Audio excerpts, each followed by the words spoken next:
Hola Darío, hola a todos y a todas, les doy la más cordial bienvenida. Darío, te voy a presentar brevemente y después ya pasamos a la presentación. Ok, Entonces, muy bien, es un gran placer, un gran honor presentar a ustedes a Darío Rojas, que es académico del Departamento de Lingüística de la Facultad de Filosofía y Humanidades de la Facultad de la Universidad de Chile. Doctor en Filosofía y Letras por la Universidad de Valladolid, máster en lexicografía hispánica por la Asociación de Academias de la Lengua Española, magíster en lingüística también por la Universidad de Chile y miembro correspondiente de la Academia Chilena de la Lengua. Tus principales áreas de interés académico son la historia de la lengua española, sobre todo en Chile, la historiografía lingüística, la sociología del lenguaje y la glotopolítica. Te has dedicado, sobre todo en los últimos años, a las ideologías lingüísticas en Chile en los siglos XVIII, XIX y XX y a las actitudes lingüísticas. Por ejemplo, una figura importante que has investigado es Rodolfo Lenz. También te has dedicado al contacto entre mapudungun y castellano reflejado en las ideologías lingüísticas y a las ideologías lingüísticas de los mapuches urbanos en torno al mapudungun, etcétera. Y te hemos invitado al curso dedicado a antilenguajes porque, entre otras cosas, también has investigado el COA, la jerga carcelaria, la jerga criminal en Chile, y sobre todo desde la perspectiva que nos interesa, no simplemente analizando las características de esta jerga, sino su construcción, la criminalización de ciertos grupos por la sociedad, es decir, desde la perspectiva también de las ideologías lingüísticas. Ahora te damos la palabra, Darío, bienvenido. Espero que también vaya a funcionar compartir la pantalla. sí. Bueno, primero que nada, muchas gracias por invitarme. Para mí es un gusto participar en este curso y espero contribuir con un pequeño grano de arena a las reflexiones que están desarrollando ahí. Voy a probar compartir la pantalla, ¿ok? Tengo una presentación.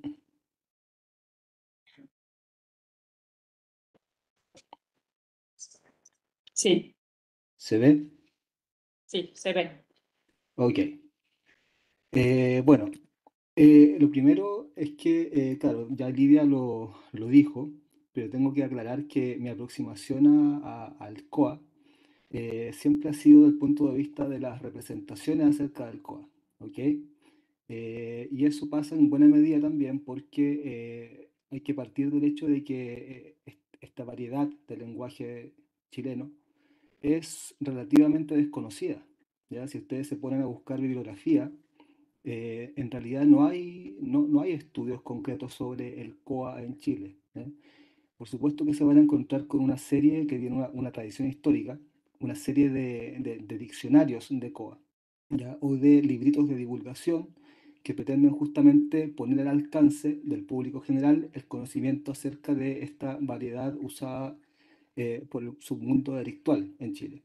¿Ya? Pero en general estas obras que se han escrito han sido hechas por aficionados, ¿ya? Y muchas veces por gente que ha participado del sistema carcelario, gendarmes, policías, inspectores de policía y cosas así, o bien por periodistas, ¿ya? Entonces, cuando ustedes se encuentren, por ejemplo, con cosas como un diccionario COA de Armando Méndez Carrasco, que se publicó por los años 70 del siglo XX, tienen que tener en cuenta que eso es una especie de inventario hecho por un escritor de novelas, que en sus novelas, digamos, intentaba reproducir el lenguaje de los bajos fondos de Santiago de Chile y así también se dedicó a intentar entender cómo era el lenguaje que se usaba.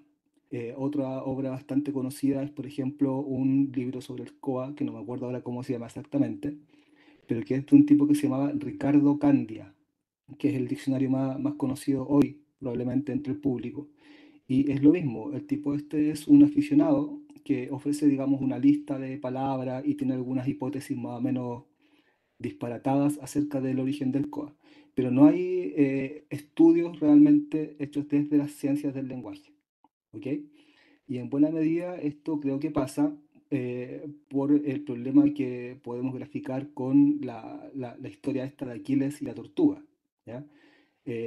Sabemos que este tipo de variedades lingüísticas están siempre, por un lado, cambiando, justamente para mantener su función de secreto que se le ha atribuido, y por otro lado también es una cuestión que circula fuera del ámbito que habitualmente conocen las personas que participan en la academia o en las universidades, ¿ya? Entonces, en general, cuando, por ejemplo, se ha llegado a intentar hacer una descripción del COA, esta descripción siempre suena bastante atrasada, suena bastante añeja. Ya, por ejemplo, si ustedes se van al diccionario Candia perdón, al diccionario COA de Ricardo Candia, se van a encontrar con que aparecen como COA, cosas que en realidad ya hace décadas que dejaron de ser COA. Y probablemente lo mismo va a ser cierto de muchas de las obras que se van a encontrar acerca de esta variedad, ¿ya? Pero lo que sí hay mucho es representaciones acerca del COA, ¿ok? El COA suele formar parte de las ideologías lingüísticas en Chile, ¿ya? Y de manera bastante compleja, porque suele de alguna manera también representar la escala más baja de la pirámide social en el contexto nacional. Entonces, por lo mismo suele ser, digamos, una especie de entidad imaginaria que sirve para depositar todas las actitudes negativas que hay acerca del propio dialecto chileno entre los propios hablantes de español de Chile, ¿ya? Y así, por ejemplo, entre las actitudes lingüísticas que hay en Chile más generalizadas, se van a encontrar con que hay mucha gente que dice que en Chile hablamos mal porque usamos mucho COA, ¿ya? Cosa que en realidad, claro, no es que gran parte de la población hable el COA, pero cuando ahí se quiere decir que se usa COA, se quiere decir que se usan palabras, digamos, que habitualmente se conocen como modismos, ¿ya? Un poco con una especie de conciencia de que esos modismos, muchos de ellos provienen del COA, ¿ok? Acá hay que hacer una diferencia que aparece en un texto, que es uno de los textos de referencia acerca del tema de los antilenguajes, que es de una persona de apellido Eble, ¿ya? Que aparece en este manual de sociolingüística coordinado por Ulrich Hammond, ¿ya? Ahí distinguen entre el slang primario, ¿ya? Y el slang secundario, ¿ya? Y justamente ahí en ese texto se hace ver que el slang primario, que estaría representado típicamente por los antilenguajes, muchas veces penetra en el slang secundario, que sería, por ejemplo, el lenguaje utilizado por los jóvenes en muchas sociedades modernas. Entonces, ahí hay una frontera porosa que es una fuente de préstamos, por decirlo de alguna manera. En el caso de Chile, hoy día, en el lenguaje coloquial, juvenil, pero incluso no tan juvenil, sino que de generaciones ya de 40 años, es común encontrarse con palabras que son originariamente del COA. Si uno hace la indagación histórica, uno se va a encontrar efectivamente con que estas palabras, a comienzos del siglo XX, aparecen como atribuidas específicamente al COA, ¿ok? Y si le creemos a esas representaciones, bueno, después tiene que haber ocurrido un proceso de diseminación a un sector más amplio de la sociedad y probablemente a través de las generaciones más jóvenes. Me refiero a palabras que hoy día son emblemáticas de la identidad lingüística chilena como bacán, choro y flaite, ¿ya? Bacán en realidad es un préstamo también del lunfardo, probablemente llegó a Chile a través del lunfardo, y acá en Chile bacán significa algo muy bueno, ¿ya? Algo bacán es como dicen en España, algo guay, ¿ok? La palabra choro, bueno, se refiere específicamente acá a un delincuente connotado, pero también ha adquirido otros significados, como por ejemplo algo también muy agradable. Uno puede decir, por ejemplo, encuentro esto que vi en la televisión, estaba muy choro, o estaba muy bueno, me gustó mucho. Y en el caso de la palabra flight, que también es una palabra que yo he estudiado en particular y he documentado cómo a comienzos del siglo XX realmente estaba restringido al COA y luego en la segunda mitad del siglo XX se puede ver cómo pasó al lenguaje general. Flight significa una persona básicamente de condición social baja y a la cual se le atribuyen características estereotípicas como el mal gusto, la conducta grosera y cosas por el estilo. ¿ya? Digamos, el estereotipo que más o menos se puede encontrar en muchas sociedades de un individuo digamos, del ámbito delictual, ¿ok? Y tiene varias connotaciones que luego dan origen a una polisemia eh, un poco más compleja, ¿ya? Entonces, eso pasa también, que en realidad muchas veces cuando se habla del COA en Chile se está hablando de este slang secundario, ¿ok? Y no tanto del slang primario, que sigue siendo ese gran desconocido a pesar de que solemos imaginarlo. Suele aparecer en las representaciones metadiscursivas que circulan en Chile acerca del lenguaje, ¿ok? Quiero mostrar ahora a continuación, bueno, primero, no, antes de eso, yo supongo que este tema probablemente lo han discutido en las clases con Lidia, pero creo interesante también plantear una reflexión que yo no tengo resuelta, por supuesto, acerca de cuál es la mejor manera de caracterizar al COA desde el punto de vista de los estudios lingüísticos, ¿ya? Eh, claro, la forma más obvia, digamos, de encasillarlo sería con esta etiqueta de los antilenguajes que ofrece Halliday, ¿ok? Pero también habría que plantearse en qué medida el COA corresponde a un registro, según la sociolingüística de la tercera ola, ¿ok? Si se fijan acá en este esquema que reproduje en el costado derecho de la presentación, aparece la distinción entre dialecto y registro según Halliday, ¿ok? Claro, y acá, si se fijan, según la caracterización de este esquema, los antilenguajes caería dentro del lado de los dialectos, ¿ya? De las variedades que se determinan de acuerdo con el usuario, de tal manera que se entendería que lo que especifica al COA es quiénes los usan. ¿Quiénes usan el COA? Que serían específicamente los miembros de una antisociedad en la terminología de Halliday. Pero por otro lado, uno podría justamente pensar, bueno, ¿por qué no también podría caracterizarse como un registro, una variedad de acuerdo con el uso? ¿Ok? Y aquí, claro, más allá de la concepción de registro que tiene Halliday, habría que atraer a la discusión el concepto de registro que se usa hoy día en la sociolingüística de la tercera ola, que es la que aparece acá parafraseada brevemente, que es la definición que hace Asif Aga acerca del registro. Un repertorio lingüístico asociado con prácticas sociales y las personas que participan en esas prácticas. ¿Ok? Creo que hay varias características de lo que incluso Halliday considera un registro que podrían servir como base para considerar el COA más que como una variedad, como un dialecto social, como una especie de registro, ¿ya? Un repertorio asociado con prácticas sociales y las personas que participan en esas prácticas. Y eso al mismo tiempo permitiría un poco explicar también esta condición porosa que muchas veces tienen estas prácticas en la medida en que pueden llegar a participar en la construcción de identidades sociales por parte de distintos sectores de la sociedad, más allá del grupo al cual estereotípicamente se lo asocia. ¿Ok? Y además creo que el pensar en el COA como un registro, estamos acercándonos más a la concepción del lenguaje que ofrece el enfoque glotopolítico, ¿ya? Por lo menos ofrece la ventaja de dejar de pensar en el COA como un dialecto o una lengua, ¿eh? Que corresponde mucho, digamos, a la manera tradicional de pensar el problema del lenguaje, que es la manera que ha criticado Roy Harris, ¿ya? Con esta idea del mito de la lengua, y en cambio pensar el COA como un conjunto de prácticas, ¿ya? De prácticas comunicativas como un repertorio que se despliega en la constitución de una subjetividad. ¿Eh? Y en ese caso estamos acercándonos más, creo, a una manera de entender el lenguaje apropiada para el enfoque glotopolítico. Como digo, esto es una discusión teórica que me imagino que ustedes también han tocado en algún momento, pero que yo todavía no pretendo resolver, es una inquietud que quise plantear acá.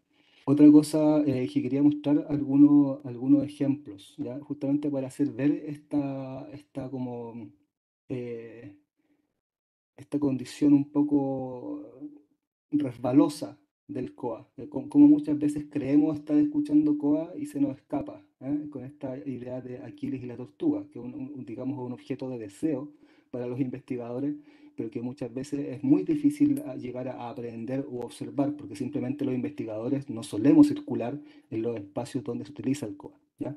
Si ustedes, por ejemplo, buscan en YouTube ejemplos del COA chileno, se van a encontrar típicamente con ejemplos como el que está acá. Creo que este que puse acá es uno de los ejemplos más conocidos acerca del asunto, que corresponde a una situación en que en la televisión pública chilena, en un canal de televisión, se hace una nota de prensa de una persona a la cual le entraron a robar.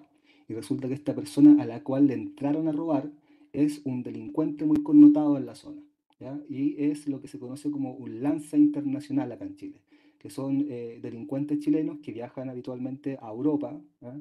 Generalmente viajaban mucho a Italia o a España, y se van básicamente a robar billeteras o a robar lo que sea, y luego se vuelven a Chile y acá tienen mucho dinero y son muy respetados dentro del mundo delictual, ¿ya? Entonces, si esto funciona bien, ustedes van a escuchar ahora una pequeña muestra de lo que muchas veces se caracteriza como COA, ¿ya? Y quiero que lo escuchen con atención, por favor. Díganme si se escucha, por favor, ¿ok?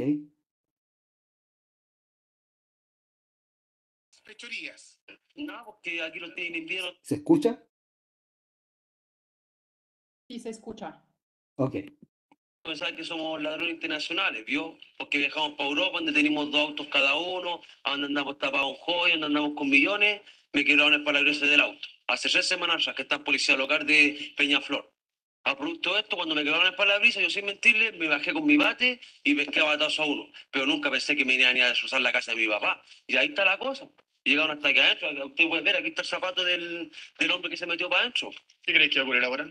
¿Qué va a ocurrir ahora? No sé, po. Nosotros vamos a esperar nomás, pues nosotros vamos a hacer las cosas callados, sí, porque nosotros nos vamos a quedarnos. Nosotros vamos a cobrar la plata. A mí no me interesa. Tengo 2 homicidios más en España, que tenga uno más aquí no me interesa. Y todo esto viene de punto de Europa. Por Europa no, eso es compadre, si pura gente llora. Yo no estoy ni ahí con estos gusanos de aquí. Hace algunos años. Bien.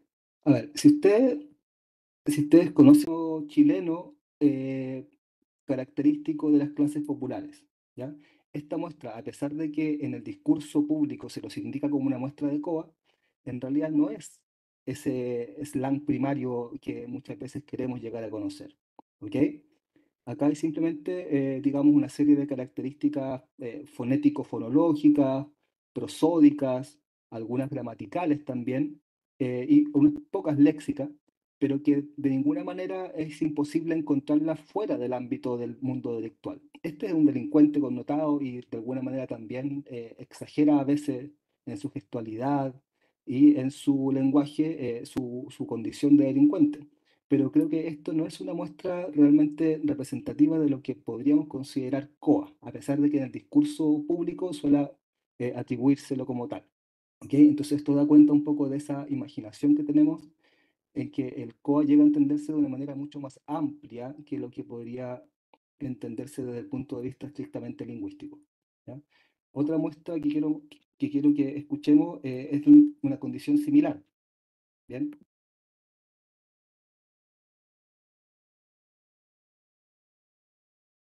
Cualquier vez, yo estaba ahí en Puente, estuve como en la Torre 1 hace cualquier año y ahora estuve como hace el año antepasado en la Torre 4 en el piso. Ahí está hablando básicamente, este tipo lo detuvieron, aquí está en un carro policial, y lo detuvieron y está contando en qué cárceles ha estado, ¿ya? Y básicamente cuál es su prontuario delictual. Acá en Chile eso se conoce como la ficha, ¿ya? En el fondo el tipo está mostrando la ficha, cuál es su digamos, historial delictual, lo cual de alguna manera también constituye su prestigio. Correo con fuerza, puros lugares no habitados, puros negocios, puros candados. Ahora por droga, porque le quité la droga a unos guanes que se creían vivos, se la quité, los guanes me sapearon. Me sapearon mi cabo. Ah, le quité como 18 papelinas de lucas. ¿Cómo le dicen otra mexicana? Mexicana, yo no vendo nada para estas o guanes, ¿sabes que mi cabo tiene que ir para todos lados donde no es agilidad y... Bien, acá tenemos algo parecido. Tenemos también una serie de características de fonética, básicamente, algunas cuestiones gramaticales, cuestiones de prosodia, que también se pueden encontrar en el lenguaje popular chileno en general, ¿ya? Tampoco hay una cosa específicamente que podríamos considerar propia del lenguaje delictual, ¿ya? Claro, y si se fijan en este ejemplo y en el caso anterior, el factor definitorio para que ocurra esto es que hay una situación de habla más o menos pública, que no ocurre en el entorno propio en que se despliega el COA. ¿Ok? Acá en el primer caso estaba el delincuente hablando con un periodista en una entrevista para la televisión. Y acá el tipo está detenido en un carro policial y está también siendo entrevistado por un periodista. Entonces, por eso es que, claro, no tenemos a un delincuente hablando con otro delincuente o a un delincuente, digamos, comunicándose en su entorno natural de socialización. ¿Ya? Y por eso es que básicamente este tipo de muestras que supuestamente son COA, en realidad tienen un COA bastante diluido, ¿m?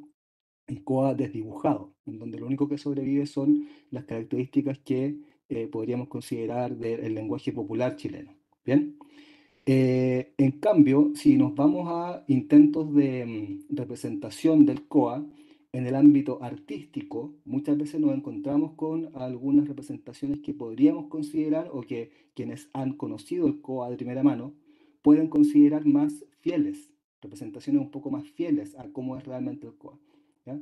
Hay un cantautor chileno, un trovador chileno que se llama el Tata Barahona. ¿Ya? Ahí se pueden ver su nombre por si lo quieren buscar, que tiene una canción que se llama La Mexicana. ¿M?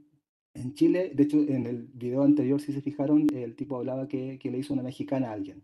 Una mexicana es básicamente una quita de drogas entre traficantes. O sea, que un traficante o un ladrón va y le roba la droga a otro traficante. ¿Eh? Entonces, es un tema bastante, digamos, saliente en el mundo delictual.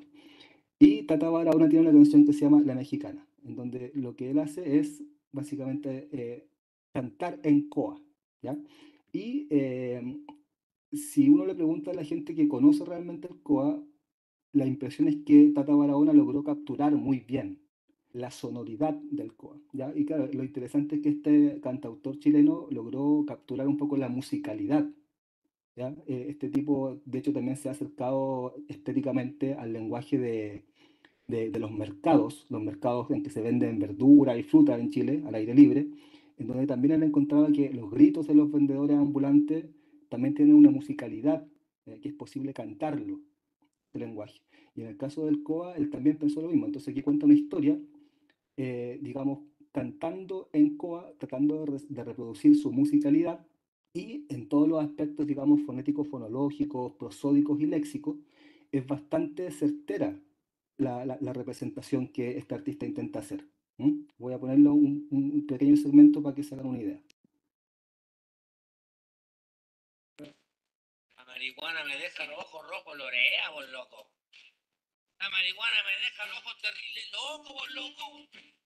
Qué santa concha tu madre. Soy blanca y la concha tu madre. Qué santa concha tu madre.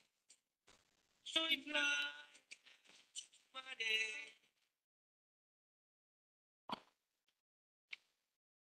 Y el loco viene ahí y me dice, loco, vete un mono. Yo le dije, esta es huevona, tiene puras manos y chico pegas, culeo. ¿Cuánto te abriste cargado, loco? Y el loco me dice, ¿en serio, loco? Entonces para toda conchetumare. Y el loco saca la media hoja, pues, loco. Yo lo caché así, vale, dije, loco, llévatela toda nomás. Llévatela, llévatela. El loco venga así, va. Y mi loco, loco. Mira esa llamada, ya le digo, salva conchetumare. Oye, le saco el medio hierro, vos loco. Que hacer la cara de culiao. Cagado, bien culiao. Deja ahí mismo ahí. Pa, pa. Cuatro alajos le metió el culiao. Ahí agarré la mezcla, las monedas, por loco. Y deja todo así, va a meterse con un gol en moto, ¿cachai? Y Ya, suficiente. Después la pueden escuchar más en detalle. ¿Ya? Este creo que es, digamos, uno de los mejores intentos de representación del COA y que muchas veces sirve para, en contextos como este, mostrar cómo podría ser realmente este lenguaje. ¿Ya? Desde mi punto de vista, desde mi conocimiento, no se van a encontrar con muestras de COA auténticas en ninguna parte digamos, del mundo virtual, ni tampoco en ninguna obra de carácter lingüístico. ¿Ya? Eso es una deuda que todavía tienen los estudios del lenguaje en Chile. ¿Ya? Em, pero lo que sí tenemos eh, son, digamos, discursos sobre el COA, ¿ya? Estos espacios desde donde se hacen las representaciones metadiscursivas, ¿ya? Y tengo entendido que ustedes ya tienen una primera aproximación a un texto que escribí con una colega, Valentina Cáceres, que es justamente sobre este texto de Julio Vicuña Cifuentes, que publicado en el año 1910. ¿Sí? Esto creo que lo leyeron, ¿no, Lidia? O por lo menos lo conocen de nombre. Sí, Darío. Ujú. Ok. Claro, este texto es importante porque fue el primer estudio que se publicó acerca del COA en Chile, ¿ok? Julio Vicuña es un tipo que formaba parte de la Sociedad del Folclor Chileno, fundada en 1909 por Rodolfo Lenz. Rodolfo Lenz en la lingüística chilena es un tipo importante porque fue un alemán que llegó a Chile por ahí por 1890 y que se considera el que instaló la lingüística moderna en el país. ¿Ok? Hasta ese momento lo que teníamos era una hegemonía de unos estudios del lenguaje de carácter normativista, representados típicamente por Andrés Bello y su conjunto de epígonos que lo sucedieron. ¿Ok?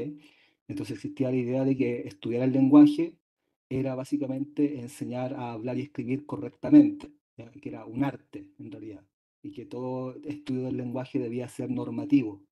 Y aparte era una tradición bastante hispanista, en el sentido incluso moderno, de defender la primacía del habla de Castilla, defender la autoridad de la Academia Española, etcétera, etcétera, con el fin de promover la unidad del idioma. Esa era un poco la situación típica. Pero cuando llega Rodolfo Lenz en 1890, trae las ideas propias del ámbito en que él se formó, que era el ámbito de la escuela de los neogramáticos, y dice, bueno, no, en realidad acá lo que hay que hacer es estudiar el lenguaje desde un punto de vista descriptivo, ¿ya? No podemos imponer estas categorías normativas del tipo esto es correcto o esto es incorrecto, ¿ya? Y de hecho Lenz fue el primero que propuso estudiar el lenguaje popular en Chile. Además muy interesado en los efectos del contacto lingüístico en el caso del lenguaje popular chileno. Y bueno, además de sus intereses por el lenguaje, tenía en general intereses por la cultura popular chilena. Y en ese contexto crea esta sociedad del folclore chileno con el fin de estudiar las distintas manifestaciones de la psicología popular del pueblo, ¿eh? La psicología de la nación.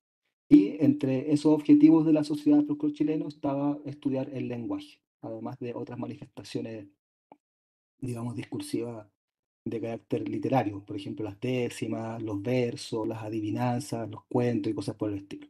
El propio Rodolfo Lenz contribuyó al estudio del lenguaje popular chileno, por ejemplo, a través de sus obras dialectológicas, pero también estimuló que otros investigadores se dedicaran a investigar acerca de asuntos más particulares, como por ejemplo el lenguaje de los delincuentes, ¿ya? En 1909, Rodolfo Lenz publicó un programa de la Sociedad del Folclore Chileno, donde enunciaba una serie de objetivos de estudio, y entre ellos estaba enunciado el estudio del COA.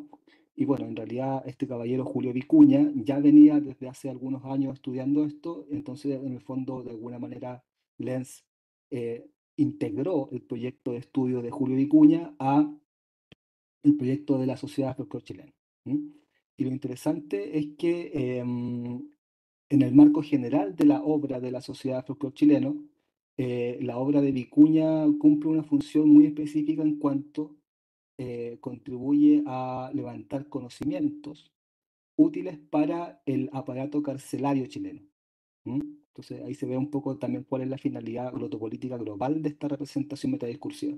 O sea, claro, en el marco de la sociedad folclore chileno existía una idea de que era legítimo generar conocimiento acerca de esto por el conocimiento, ¿ya? Pero digamos, no hay que olvidar que las producciones de conocimiento suelen tener efectos, muchas veces no intencionales, en el ámbito de lo político, ¿ok? La producción de conocimiento no está ajena a las dinámicas de poder.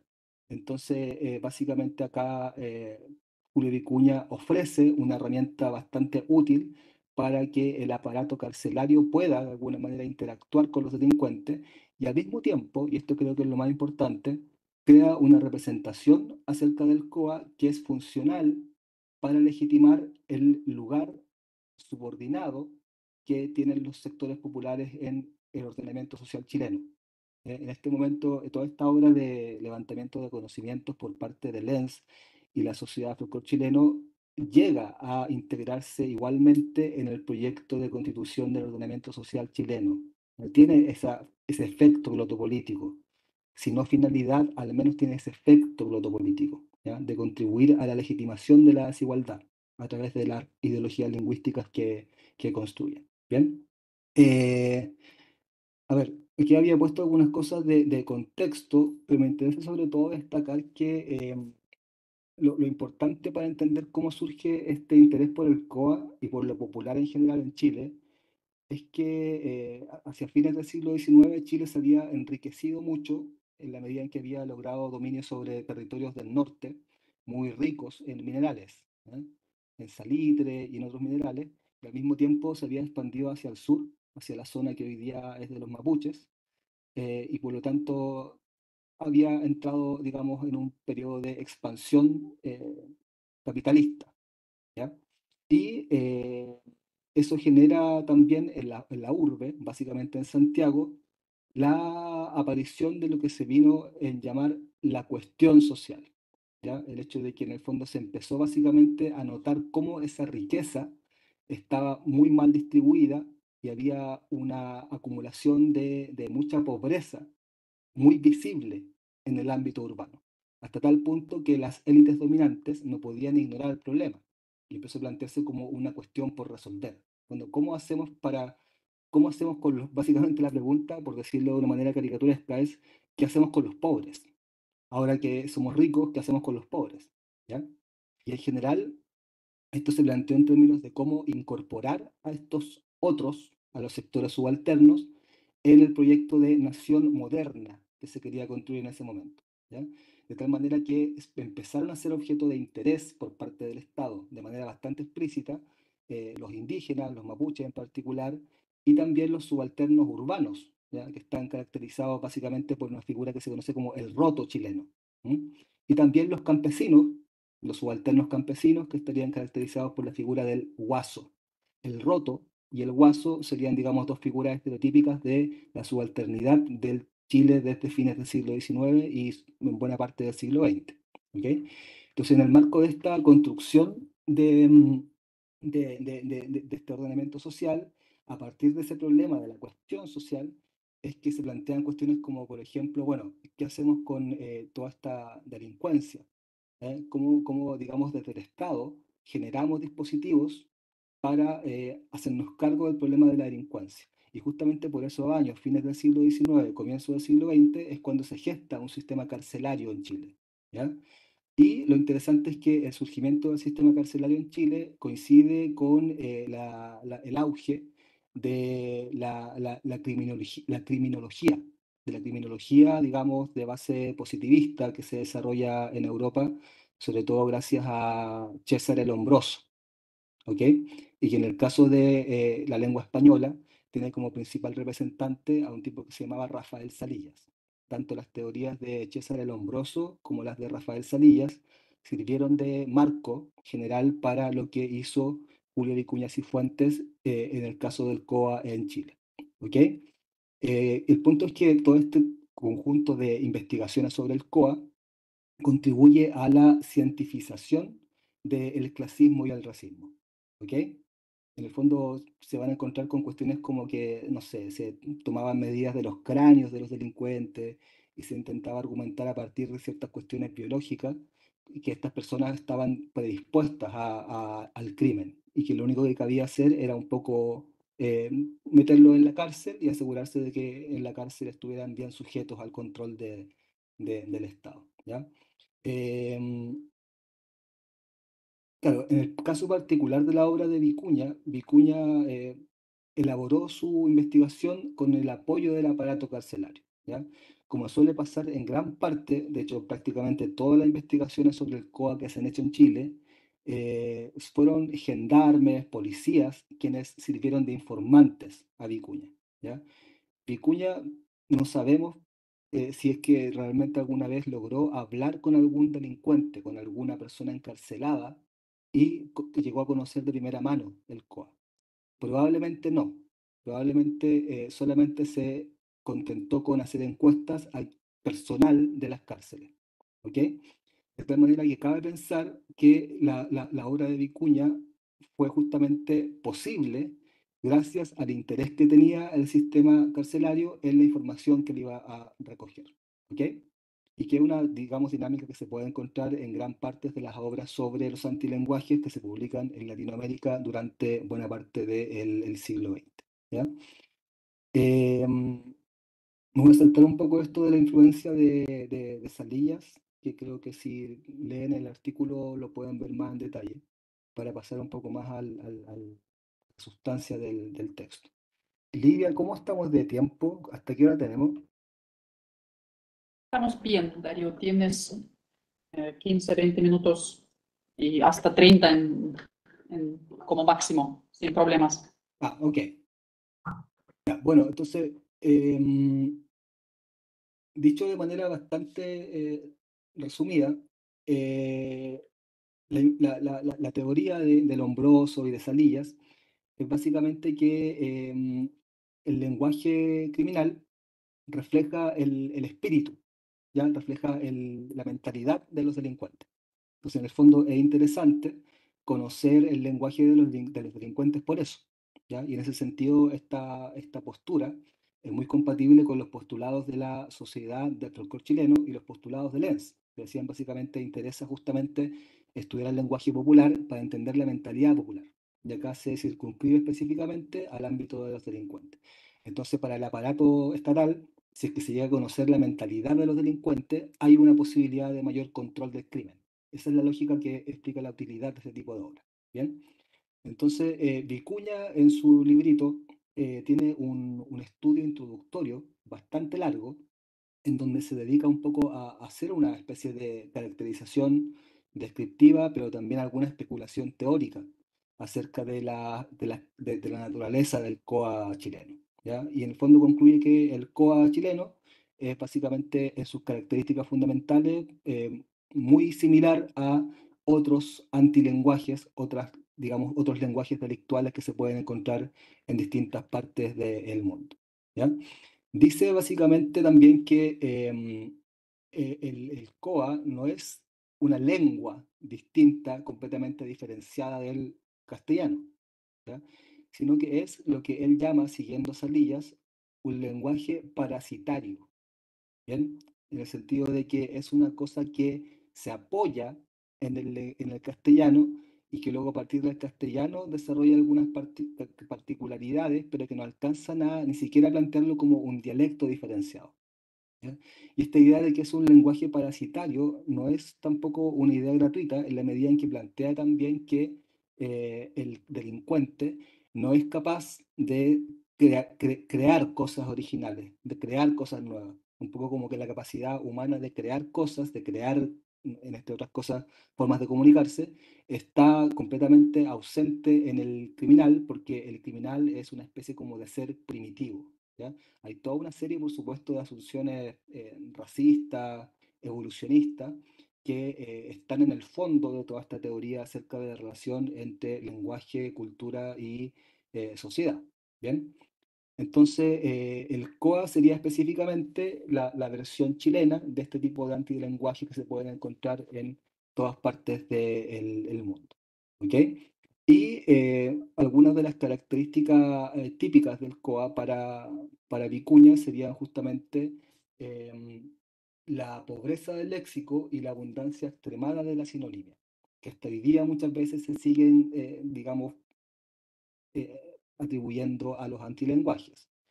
La idea de que, claro, existe cierta escasez de léxico en general, excepto en ciertas zonas de la realidad que tienen mucho interés para los delincuentes, como por ejemplo los tipos de delito, los tipos de policía y cosas por el estilo, ¿ya? En el fondo habría como una especie de saturación léxica, una especie de sobreabundancia de variantes en determinados ámbitos denominativos en desmedro del léxico en general que se ve bastante mermado. O sea, en el fondo como que existe una especie de pobreza léxica por un lado y por otro lado una extrema riqueza, pero que está muy circunscrita a los intereses propios de los delincuentes, ¿ya? Y lo interesante es que Vicuña, también siguiendo a Salillas, dice que estas son características de las lenguas primitivas.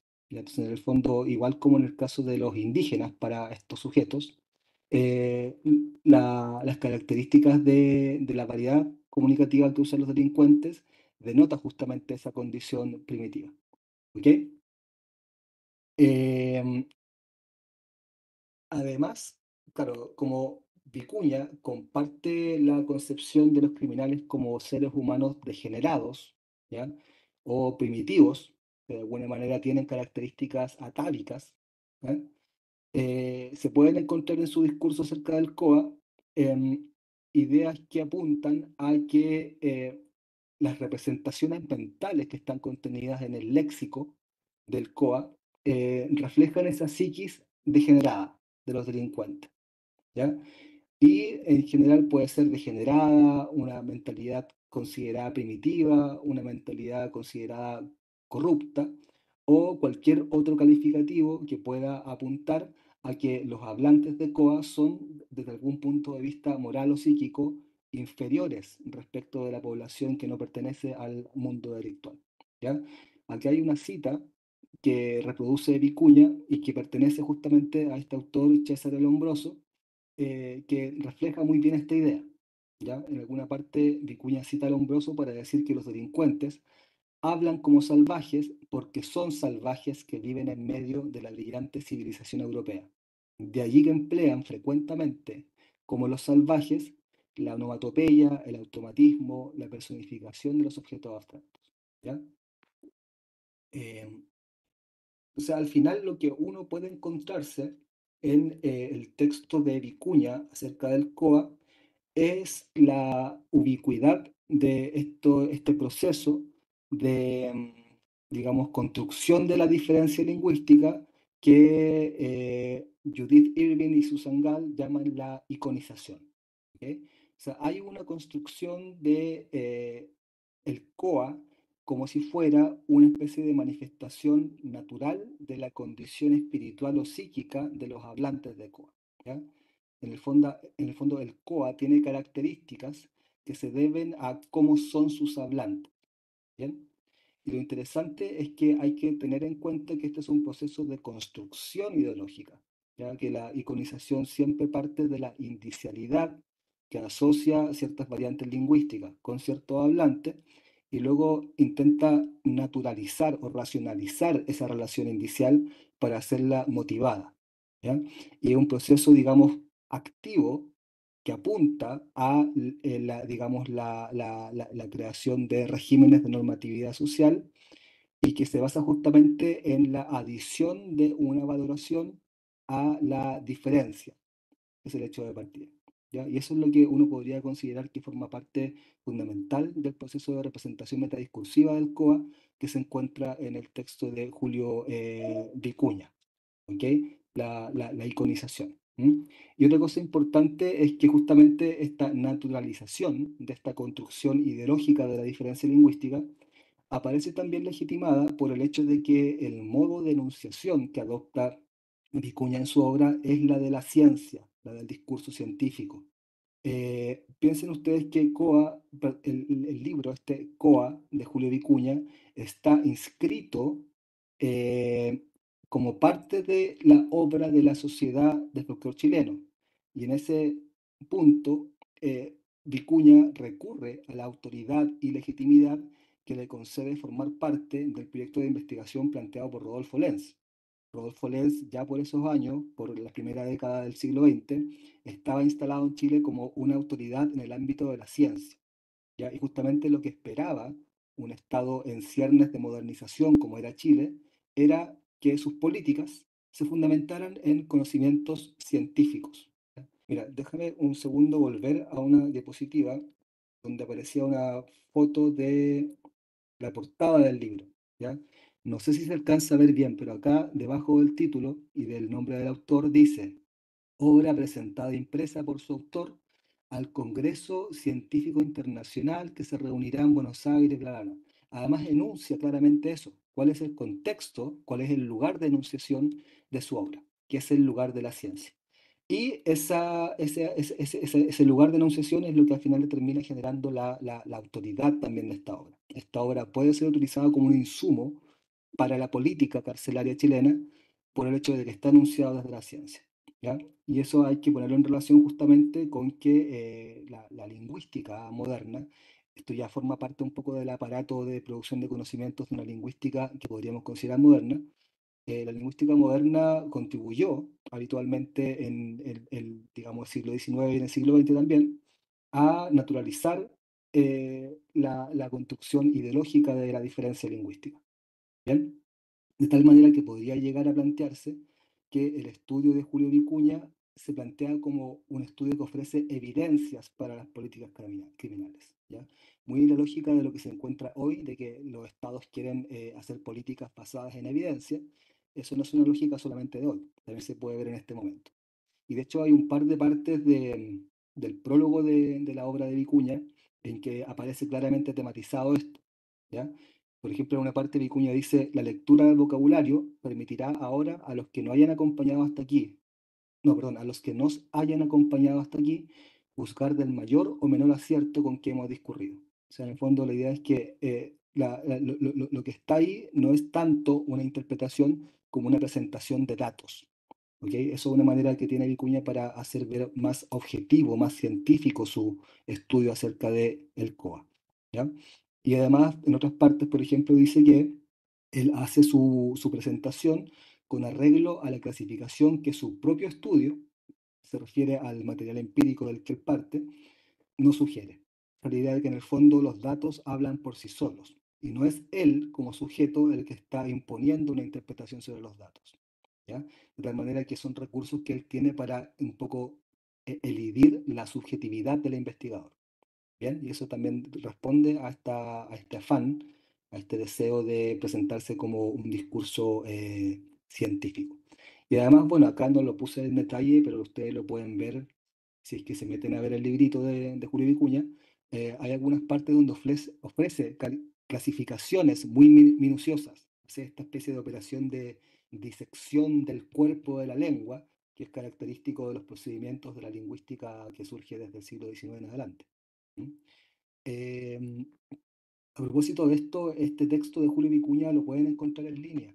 Hay una página que se llama Memoria Chilena, memoriachilena.cl, en donde la Biblioteca Nacional Chilena ha digitalizado muchas obras de esta época y se pueden descargar gratuitamente. Y entre esas obras está este librito de Julio Vicuña, así que lo pueden leer de primera mano si es que quieren un poco conocer esta obra.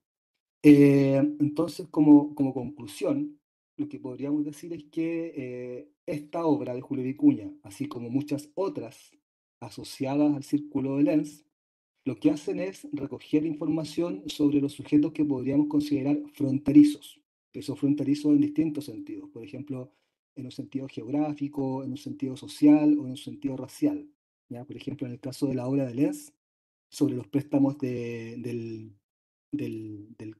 mapudungún en el castellano chileno o sobre el castellano mapuchizado, podríamos encontrarnos con la información sobre los sujetos fronterizos en sentido racial, ¿ya? En el caso de la obra de otro sujeto como Francisco Cavada, sobre el habla de Chiloé, que es una isla que está en el extremo sur de Chile, podríamos encontrarnos con la frontera más geográfica. Y luego en el caso del estudio de Vicuña sobre el COA, tenemos básicamente la frontera social, ¿ya? Un poco el sector más periférico de la organización social, estudiado en términos de su lenguaje. Y esta información que se levanta sobre los sujetos fronterizos hay que pensarlo básicamente como herramientas para levantar dispositivos de dominación, tanto simbólica como material. ¿Mm? En estos discursos, como en el diccionario de COA de Vicuña, hay una representación del lenguaje de los subalternos que naturaliza su posición subordinada al momento de ser incorporados en la nación chilena, ¿ya? Lo que ocurre básicamente acá es una construcción de una relación de domesticación, como voy a explicar un poco más adelante. Claro, en el caso del COA, hay que entender también que su utilidad y su interés para las clases dominantes es que no solamente permite intentar aproximarse al conocimiento de la mentalidad de los delincuentes, ¿ya? En la medida en que, claro, una de las conclusiones a la que llega el propio Vicuña es que es hasta cierto punto imposible entender la mentalidad del delincuente. Y eso también es para un poco acentuar la diferencia esencial que habría entre los sujetos delincuentes y los no delincuentes, ¿ya? Y ahí está detrás también la idea de que hay una determinación biológica casi en el ser o no un delincuente, ¿ya? El punto importante para estos intelectuales es que a través de ese conocimiento del COA se está haciendo una aproximación metonímica a los sectores subalternos en general, ¿ya? En el Chile de esta época, como ha mostrado Marco Antonio León en algunos libros, eh, en el Chile de esta época existía la presunción de que las clases subalternas en general estaban predispuestas al delito y al crimen. ¿Ok? Entonces, al final de lo que se está hablando acá, sin decirlo, no es solamente sobre los delincuentes, sino que sobre los sectores populares, que eran el gran problema para las élites. Ya eran el gran problema dentro del contexto de esta cuestión social, esta idea de, en el fondo, ahora que somos ricos, ¿qué hacemos con los pobres? ¿Ya? La respuesta que contribuye a generar este tipo de estudio es básicamente hay que domesticar a los delincuentes y hay que domesticar a los pobres. Hay que incorporarlos en la nación, pero hay que decir claramente que son sujetos diferentes al resto de la población y que por sus características espirituales, psicológicas, que se pueden ver en su lenguaje, pertenecen a un lugar necesariamente subordinado. ¿Ok? Esa es un poco la lógica que permite levantar un discurso como el que estudiamos en este caso. ¿Ya? Esta idea de la domesticación hay que entenderla por el lado de que, en primer lugar, el sujeto subalterno pertenece a la nación, forma parte de la nación, no se lo excluye, no se lo deja fuera, en la medida en que constituye la mano de obra necesaria para que funcione el modo de producción capitalista. ¿Ok? Entonces, en ese sentido, está lo de doméstico como algo que pertenece al hogar. ¿Bien? Y por otro lado, también está la idea de la domesticación en el sentido que se aplica a los animales. ¿Ya? La idea de que se puede hacer que los animales que son salvajes se puedan hacer más agradables para el trato humano. ¿Ya? En la medida en que también estas políticas se pensaban como políticas de intervención y de transformación hasta cierto punto. Bien, entonces esa es un poco la lógica del el concepto de domesticación que yo creo que está detrás de los discursos sobre el lenguaje que se pueden ver en obras como eh, la de Julio Vicuña Cifuentes. Bien, entonces eso es lo que quería, bueno, ahí puse algunas referencias complementarias, el texto este de Vivimos con Valentina Cáceres ya lo conocen. Y yo recomendaría mucho para entender el marco general de este problema, un libro de Marco Antonio León que se llama Construyendo un sujeto criminal, ¿ya? Que habla sobre un poco la emergencia del campo de los estudios del crimen y también la emergencia del aparato carcelario en Chile desde el siglo XIX hasta el siglo XX. Son dos cosas que yo recomendaría leer un poco como contexto para esto. Y como les digo, quería poner este estudio como ejemplo un poco de cómo también lo que es interesante del COA muchas veces no es tanto su ser, ¿ya? A mí, por ejemplo, claro, el COA me parece interesante, pero me parece mucho más interesante también entender cómo el COA cumple un rol en el imaginario acerca de las lenguas en Chile. ¿Ok? Y cómo eso revela cosas acerca de cómo se construye el orden social en el país. En la medida en que hay una indicialidad, que es la de que el COA lo usa en ciertos sectores de la población, que permite justamente una elaboración ideológica bastante reveladora del clasismo y del racismo de la cultura chilena, ¿ya? Y a pesar de que uno pudiera pensar que esto que aparece en la obra de Julio Vicuña es una cosa de hace más de un siglo, en realidad no se aleja demasiado de las ideas que circulan hoy día en las representaciones metadiscursivas del ámbito de la esfera pública chilena acerca de este tipo de cuestiones. ¿Bien? Bueno, eso es lo que yo quiero ofrecer como presentación. ¿Ya? Ahora, Lidia, no sé si hay tiempo para algunas preguntas o comentarios que se quieran plantear. Muchísimas gracias, Darío.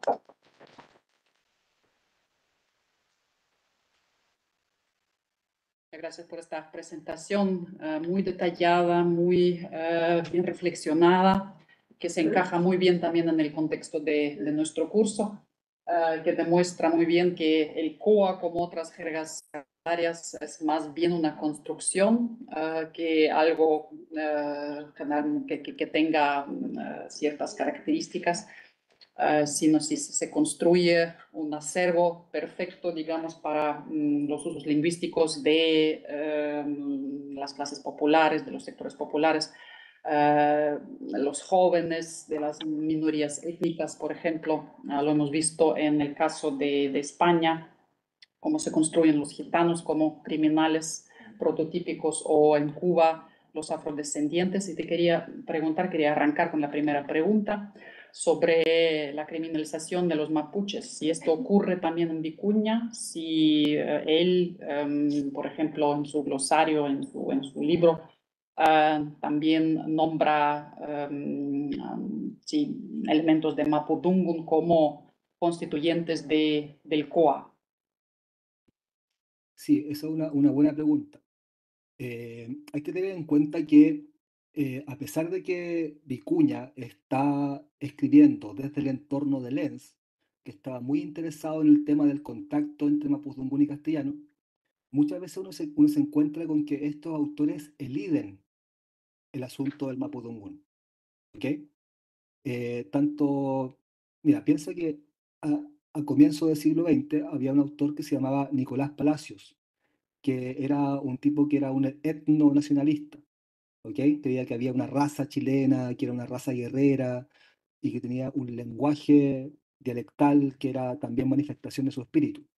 Pero él planteaba abiertamente que el lenguaje chileno en realidad no tenía nada de mapuche, a pesar de que étnicamente reconocía que había un mestizaje, que había una mezcla de sangres de lo que él llamaba los godos españoles. Él decía básicamente los españoles que llegaron a Chile eran de sangre germánica y que tenían psicología patriarcal, una raza guerrera. Ellos se mezclaron con los mapuches, que también tenían psicología patriarcal y eran una raza guerrera, y así generaron la raza chilena. Pero a pesar de eso, Palacios dice, bueno, en el lenguaje eso no se manifiesta. En el lenguaje chileno no hay nada de mapudungun. Y eso en un tipo que es un etnonacionalista. ¿Ya? Entonces, no es raro que uno se encuentre, por ejemplo, que hay una elisión, que el tema del contacto se transforme en un no tema para muchos de estos investigadores, incluso si están en el círculo de un tipo muy interesado en el contacto como Rodolfo Lenz. Entonces, en Vicuña no aparece eso tematizado. No aparece tematizado. Ahora, si uno se va a ver por ejemplo, este librito de Marco Antonio León, que les recomendé mirar, uno se va a encontrar con que claramente cuando los criminólogos de la época hacían intentos de caracterización fisionómica de los delincuentes, se va a encontrar con que muchas de las caracterizaciones que hacen coinciden básicamente con el fenotipo atribuido a los indígenas en Chile, ¿ya? Pero no lo plantean abiertamente. Muy interesante, muchas gracias. Bueno, ahora les damos la palabra a los estudiantes para las preguntas, por favor.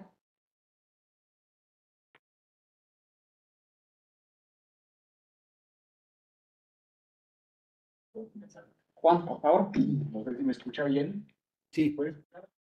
Bueno, según entendí, las élites chilenas no sabían qué hacer en un principio con el COA y decidieron domesticarlo, ¿no? Salieron de las cárceles y luego mutó a las clases bajas, sociales bajas. Mi pregunta es, ¿fue el COA un instrumento político para dominar las clases bajas y así las élites mantenerse en el poder? Lo digo desde Vicuña, pasando por Pinochet y ahora en los tiempos actuales con Piñeres y los otros expresidentes chilenos. bien, gracias por tu pregunta. Yo creo que el interés no estaba puesto tanto sobre el COA como sobre los sectores subalternos. Acá en el fondo el COA es una excusa para decir tenemos que domesticar a la población subalterna, para domesticar a la población que está representada típicamente por los delincuentes. ¿Ya? Entonces en realidad tampoco hubo nunca ningún intento explícito de hacer alguna política lingüística relativa al COA, sino que siempre se trató de básicamente políticas implícitas, diría yo, de naturalización, de difusión, de representaciones ideológicas que llevan a generar un hábitus, en términos de Bourdieu, que en la subjetividad de la población chilena genera un disgusto en general por el COA. ¿Ya? Que en el fondo también se termina teniendo el efecto de generar un disgusto por el lenguaje popular. Esa es un poco como, yo diría, como la estrategia que se despliega en torno al COA como una política lingüística. Tú no te vas a encontrar con que el Estado chileno hizo, digamos, ningún intento de censurar el COA ni nada por el estilo. Eh, y tampoco creo que se puede ver que en algún momento el COA haya sido enarbolado por ningún sector de la sociedad chilena como una herramienta de resistencia a la dominación social o política. ¿Ya? En la época de la dictadura hay una cuestión que es interesante, que hay bueno, este autor que les mencioné hace un rato, Ricardo Candia, eh, tiene la tesis, ¿ya? Que yo creo que en principio podría ser interesante, que es la de que hoy día lo que nos encontramos del COA en el habla popular chilena en general se debe a la época de la dictadura de Pinochet, en la década de los 70, de los 80 del siglo XX, en la medida en que fue en ese momento cuando hubo una encarcelación masiva de gente en Chile y que permitió el que el COA permeara hacia la sociedad chilena en general. ¿Ya? Es una hipótesis interesante porque en el fondo plantea una posible vía de acceso del slang primario hacia el slang secundario. Pero el problema de esa hipótesis es que no es realista históricamente. ¿Ya? ¿Por qué? Porque nos encontramos, si uno se pone a revisar testimonios de los años 50, 60 o incluso antes, que ese proceso de traslado de palabras del COA al lenguaje popular chileno es anterior incluso. Entonces probablemente uno se tenga que pensar más bien en una permeabilidad que ha sido una constante histórica. En el fondo que siempre ha habido un proceso de traslado de palabras que eran del COA hacia el lenguaje popular y que justamente también explica por qué el COA siempre ha estado mutando. Si uno se pone a ver, por ejemplo, estas caracterizaciones del COA de comienzo del siglo XX, como las de Julio Vicuña, uno se puede dar cuenta de que hay diferencias notables en el conjunto de palabras respecto de lo que podríamos considerar el COA de los años 80 del siglo XX, o del año 2000, o lo que podría ser el COA de hoy. ¿Bien? Pero claro, respondiendo ya directamente a tu pregunta, creo que no hubo políticas explícitas del Estado respecto de censurar el COA, sino que más bien esto se mueve en el terreno de la dominación simbólica. ¿Bien? Pregunta directa a esto. Es una pregunta directa a esto. En el artículo que usted escribió dice que en la actualidad hay palabras del COA que se usan en las sociedades actuales y dependiendo de un contexto, pues no son mal vistas. Sí. El COA entonces ya es aceptado dentro de una jerga no solo popular, sino también en la élite. O sea, hay personas que de pronto pueden hablar COA y se ven como cool o aceptadas o más modernas. Sí, No sé pero si tiene ese efecto. sí, eso pasa, pero solo en la medida en que ya deja de ser COA. Por eso digo que hay que hacer la diferencia entre el COA como slang primario y el COA como slang secundario. Por ejemplo, acá Vicuña está haciendo una investigación sobre el COA como slang primario, como el lenguaje de los delincuentes. Pero luego, claro, estas prácticas, en la medida en que son adoptadas por otros grupos para crear su propia identidad social, dejan de ser COA en el sentido de slang primario, ya pasan a ser slang secundario. Entonces ahí ya se pierde un poco la indicialidad que tiene ese conjunto de prácticas. ¿Ya? Por ejemplo, bueno, también depende mucho de qué esté de moda en ciertos momentos. Hoy día en Chile está muy de moda el trap, ¿ya? Que es un género de música que también se basa mucho en la glorificación de los valores propios del mundo del narcotráfico y de la delincuencia en general. Entonces, por ejemplo, hoy día uno se puede encontrar con algo que no se encontraba hace 10 o 15 años, que es que no el COA directamente, pero algunos intentos de estilización que se quieren acercar al COA aparecen en la música popular que se escucha cotidianamente. ¿Ya? Entonces ya está, por ejemplo, empezando a ganar un poco de prestigio sociolingüístico de tipo encubierto el uso de ciertas formas que podríamos considerar COA. ¿Ya? Por ejemplo, esa forma de hablar que ustedes escucharon en alguno de los clips de estos sujetos que entrevistaban hace 10 o 15 años, eh, cualquier persona en Chile la habría considerado, este tipo es delincuente y nada más. Pero hoy día podríamos pensar, mira, esta persona puede que sea un músico de trap, puede que sea un artista urbano. Entonces también se ha hecho más visible en el discurso público esto, en la medida en que ha habido ciertas, digamos, transformaciones en el campo de la cultura. ¿Mm? Muchas gracias. ¿Otras preguntas?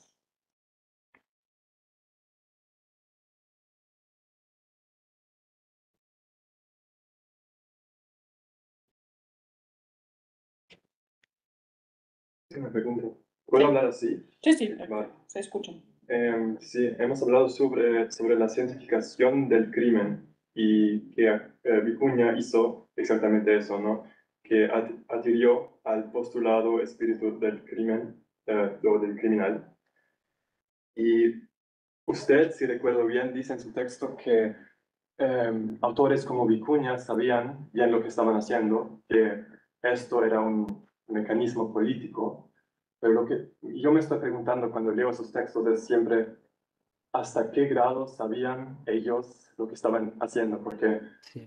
cuando uno lee un texto así, siempre, o sea, yo tengo la impresión de que ellos de verdad estaban creyendo y estaban convencidos sobre lo que estaban escribiendo. Sí. Y, sí, Sí, es una buena observación. Claro, yo no me acuerdo si dije exactamente que sabían lo que estaban haciendo, porque esa es como una afirmación más fuerte, pero lo que sí estoy convencido es de que tenían una agencia, ¿ya? En el fondo, tenían agencia y tenían responsabilidad en lo que estaban haciendo, pero entendido desde el punto de vista también de la teoría sociológica de Bourdieu, ¿ya? En el sentido de que también hay una especie de libertad de acción